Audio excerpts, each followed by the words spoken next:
Okay, so we all think we know Bill Gates, right? The tech titan, the guy who co-founded Microsoft.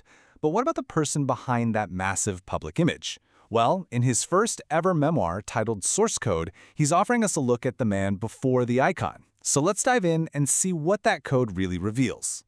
The whole book really kicks off with this fascinating question. Who was Bill Gates before Microsoft?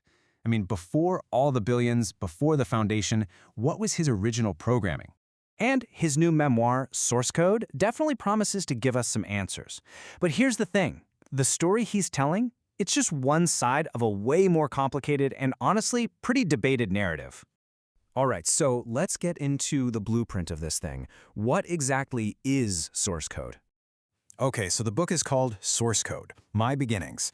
It dropped on February 1st, 2025, and it's all about his childhood and his teenage years, basically ending right before Microsoft had its first huge breakthrough. And what's really interesting here is that this isn't just a one-and-done thing. Source Code is actually just the first part of a planned trilogy. The second book is going to cover his time at Microsoft, and the third one will get into his work in philanthropy. Okay, so let's dive into the book itself. What kind of picture does Gates actually paint of his early days? One of the really key moments he talks about happens when he's just 13 years old. He describes writing his very first computer program, and you can feel how that moment just ignited this lifelong passion for technology. And you know, Gates is surprisingly open about his personality back then. He talks about this insatiable curiosity and this intense focus, but he also straight up admits to being socially awkward, super competitive, and, his words, occasionally rude. He even reflects on how these traits, which today some might see through a lens of neurodiversity, were just fundamental to his whole journey. Of course, you can't talk about early Bill Gates without talking about Paul Allen, and the book really drives this home. A huge part of it is dedicated to their partnership, their shared vision for microprocessors, and that incredible synergy that eventually gave us Microsoft. All right, so that's the story from Gates himself. But how did the rest of the world take it? Let's start with the good stuff, the critical acclaim. Take The Guardian, for example. They called it a refreshingly humble perspective. The reviewer felt like he was really trying to understand his past, not just, show off or brag about it. And it's not just the big-name critics either. Everyday readers on Amazon, they've been loving it. One person called it a wonderful book that hit all emotions, saying they couldn't wait to read every page. That tells you it's a pretty engaging read. The praise isn't just about the words on the page either. A lot of people have pointed out how well-made the book is physically. The high production quality, and it's filled with all these family photos that really add a personal touch.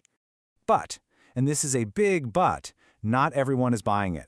There's this really strong counter-narrative out there that paints a totally different picture of the memoir. So let's look at some of the more skeptical takes. If you head over to places like Reddit, wow, the vibe is completely different. Here's a quote from one user. "This is a very awful person. This book is part of an expensive effort to whitewash an extremely problematic person." So yeah, pretty strong words.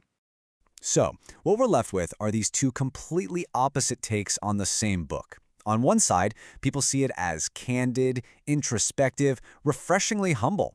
On the other, they see it as a calculated PR effort, a way of sanitizing the past and whitewashing an image. And really, it boils down to this one question that every single person who picks up this book has to ask themselves. Is this a genuine reflection, or is it a very carefully calculated rebranding? So here's the key takeaway, right?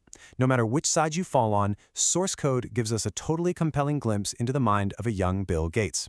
But whether that glimpse is truly authentic or just a carefully constructed story, well, that's at the very heart of the debate. It's really up to the reader to decide. And that kind of leaves us with one final thought to ponder. Can a memoir, any memoir, ever really be the true source code of a person? Or is it always, by its very nature, just a perfectly polished program, written to run exactly the way its creator wants it to?